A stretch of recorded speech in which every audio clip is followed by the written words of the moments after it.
Добрый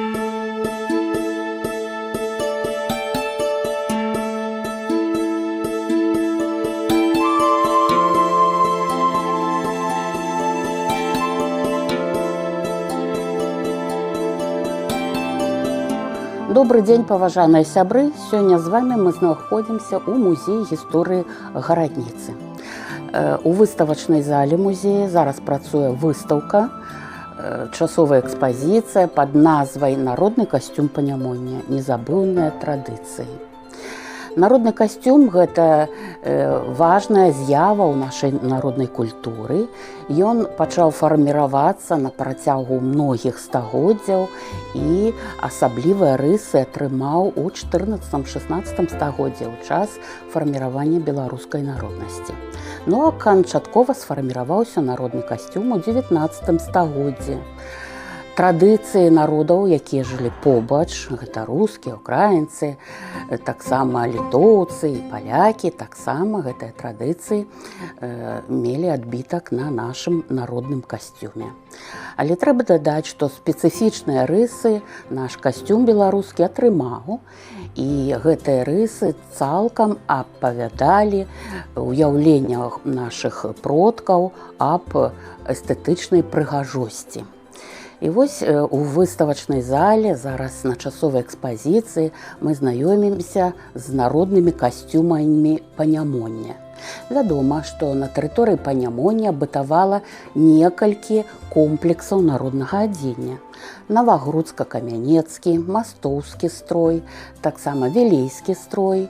І сёння мы маем магчымасць убачыць арыгінальную адзенне беларускіх сялян, мужчынскае і жаночае адзенне канца 19-го, пачатку 20-го стагоддзя. Мне хацелася бы пазнаёміць вас з вельмі цікавым старадаўнім жаночым галаўным уборам.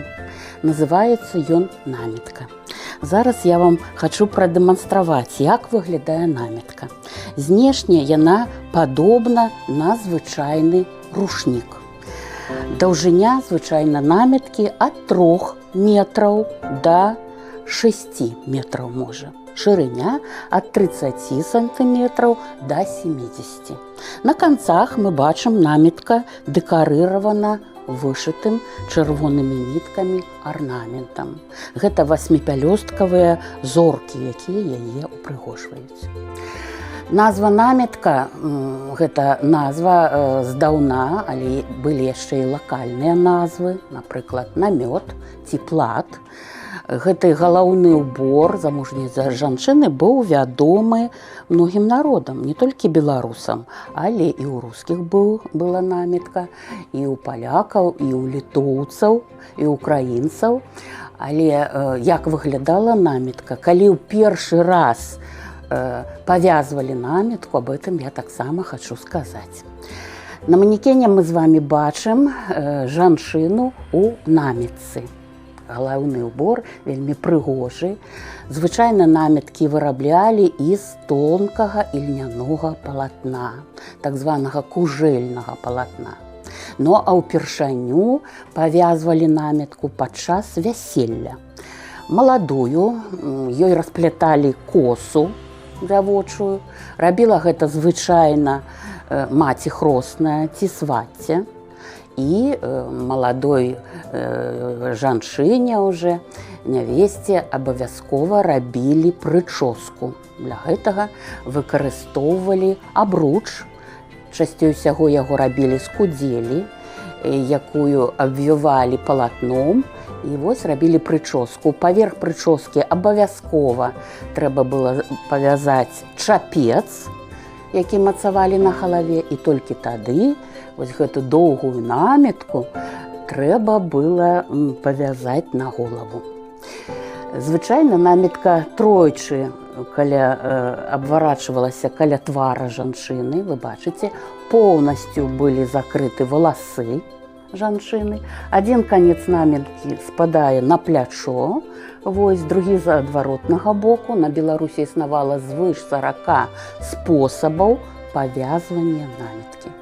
І навогул такі абрад, які адбываўся падчас вяселля, сведчыў аб тым, што маладая нявеста становіцца жанчынай і гаспадыняй новага саюза, новай сям'і.